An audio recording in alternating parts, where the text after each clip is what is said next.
This is a room full of football coaches who want to win football games, and certainly many of these coaches have done that. Their resume reflects that.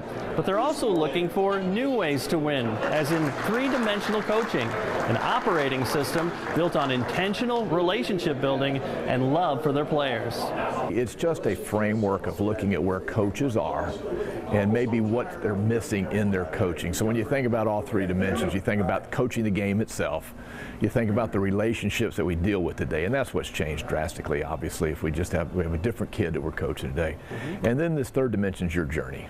You can't be what you're not. And so we know that if you're going to be this person that really can share the inner being of who you are, especially in your relationship with Christ, it has to be something that you're on journey with.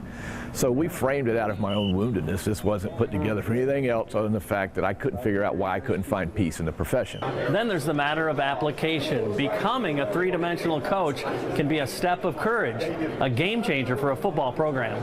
It's easy to coach in the first dimension, and that's where most of us spend our time, but you know, the truly great programs and the great coaches really get to the second and third dimensions, and I think it's absolutely important that you do that. And Coach Duke went into that spotlight drill with Coach Leonard up there in the beginning. That was special. You know, that made me tear up a little bit, and I know Coach Leonard was fighting back the tears as well.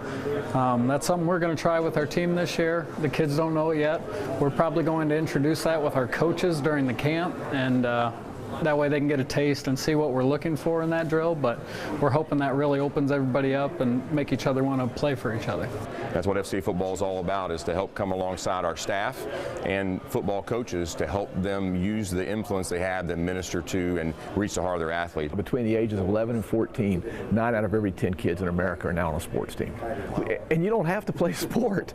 And the only person that controls what sport actually teaches, we used to say sport teaches all these things. It doesn't really teach anything. It's a great platform to teach some of the attributes that we used to hold so dear, especially in our country, when we think about commitment to cause and the sum of the parts are greater than the individual. All those wonderful things that maybe we're sometimes missing in society. Sports can provide that if it's coached well. Are you ready to start FCA at your college, high school, or middle school? To find out how, you can contact me or check out our website at ILLOWAFCA.org.